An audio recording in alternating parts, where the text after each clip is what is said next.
வணக்கம். ஒரு நாட்டினுடைய கவர்னர் என்ன செய்கிறாரு, ஜென் புத்திஸ்ட் ஜென் ஞானியை பார்க்குறதுக்கு போகிறாரு. போனால் பரிவாரங்களோடு போகிறாரு. போய் காரை விட்டு இறங்கி தன்னுடைய விசிட்டிங் கார்டை கொடுத்து கொண்டு போய் ஜென் ஞானிக்கிட்ட கொடுங்க, இந்த மாதிரி கவர்னர் வந்திருக்காருன்னு சொல்லி தன்னுடைய உதவியாளரை அனுப்புகிறாரு. அவர் எடுத்துகிட்டு போய் ஜென் ஞானிக்கிட்ட கொடுத்ததுக்கு ஜென் ஞானி வாங்கி அந்த விசிட்டிங் கார்டை பார்த்துட்டு, நான் இவரை பார்க்கல, இப்படி ஒரு ஆளை நான் பார்க்கல அப்படின்னு சொல்லி திருப்பி அனுப்பி விட்டார். சரின்ட்டு திரும்பி வந்து உதவியாளர் என்ன செய்கிறாரு, அவர்கிட்ட கவர்னர்கிட்டே வந்து உங்களை பார்க்கல அப்படின்னு சொல்லிட்டாரு ஞானி அப்படின்னு சொன்னோடனே உடனடியாக அவருக்கு உரைச்சிருச்சு. சரி, நம்ம கவர்னர்னு சொல்லி எழுதி கொடுத்ததுனால தான், விசிட்டிங் கார்டை கொடுத்ததுனால தான் பார்க்கலையாட்டிருக்கு அப்படின்னு சொல்லி அவர் பெயரை மட்டும் எழுதி கொடுத்துட்ருக்காரு. பார்க்கணுன்னு விரும்புகிறாரு அப்படின்னு சொன்னோடனே உடனடியாக வர சொல் அப்படின்னு ஜென் ஞானி சொல்லிடுறாரு. உடனடியாக கிளம்பி அவர் வந்து கவர்னருங்கிற பேரை காமிக்காமல் சொன்ன உடனே உள்ளே போய் அவர்கிட்ட பிளெஸ்ஸிங்ஸ்லாம் வாங்கிக்கிட்டு பார்த்துட்டு வர்றார்.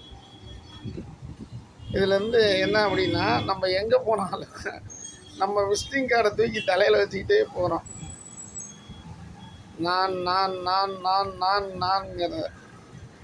நான்கிறது யார்? நம்மங்கிற ஒரு ஜீவன். அதை ஃபஸ்ட்டு காமிக்காமல் நான் கவர்னரு, நான் ஐபிஎஸ்ஸு, நான் ஐஏஎஸ்ஸு அப்படிங்கிறத ஃபோக்கஸ் பண்ணக்கூடாது. அது அகங்காரத்தில் போய் முடியுங்கிறதுக்காக தான். அகம் காரமாக இருந்ததுன்னா வெளியில் எல்லாத்துக்கிட்டையும் எரிஞ்செறிஞ்சு தான் உள்ளுவோம். உள்ளுக்குள்ளே இருக்கிறது தானே வெளியில் வரும். ஒரு மனிதன் கவலைப்பட்டுக்கிட்டே இருக்கிறான்னா அவன் பக்கத்தில் நீங்கள் போனீங்கன்னா என்ன செய்வான் அப்படின்னா, அவங்களுக்குள்ளே இருக்கிற வலி, வேதனை, துக்கத்தை எல்லாம் உங்கள் மேலே கொட்டுவான். சொல்லிக்கிட்டே இருப்பான் அவன் துக்கத்தை, இப்படி ஆயிடுச்சு அப்படி ஆயிடுச்சுன்னு. உடனே உங்களுக்கு ஏன்டா நம்மளை ஆளை விட்டா, நம்மளே பெரிய துக்கத்தில் இருக்கோம், நம்மக்கிட்ட வந்து பூரா துக்கத்தையும் கொட்டிக்கிட்டு இருக்கிறானே அப்படின்னு நம்ம கிளம்பிடுவோம். உள்ளுக்குள்ளே ஆனந்தமாக வாழக்கூடிய ஒருத்தர்கிட்ட போனோம்னா உள்ளுக்குள்ளே இருக்கிறது தான் கொடுப்பார். ஆனந்தத்தை அள்ளி அள்ளி கொடுப்பார். ஆனந்தமான விஷயங்களை உங்கள்கிட்ட பகிர்ந்துக்குவார். உங்களுக்கும் அதனால் ஒரு மன நிறைவு கிடைக்கும். அதனால தான் ஒரு சில பேர் வந்தாவே அவன் என்ன கொண்டு வர போகிறான்னு துக்கமான விஷயத்தை வந்தவுடனே ஏதாவது நமக்கு எதிர்ப்பதமான ஒரு குண்டை போட்டு விட்டுருவான். அதனால தான் நம்ம வரையிலேயே என்ன பண்ணுறோம், நம்ம ரொம்ப விலகி போயிடுறோம், தள்ளி போயிடுறோம். ஐயோ வந்துட்டாங்க அப்படிங்கிற மாதிரி தோணுது. அப்படின்னா காரணம் என்னென்னா, வந்தவுடனே நமக்கு ஆப்போசிட்டான ஏதாவது நெகட்டிவான விஷயத்தை நமக்கு சொல்லுவோம். அதை கேட்டவுடனே நம்மளுடைய டென்ஷன் வந்து ஃபுல்லாக 100% ஏறிக்கும். அதனால தான் நம்ம எங்கே போனாலும் எதை செஞ்சாலும் நம்முடைய உண்மையான முழுமையான பேரை மட்டும் சொன்னால் போதும்.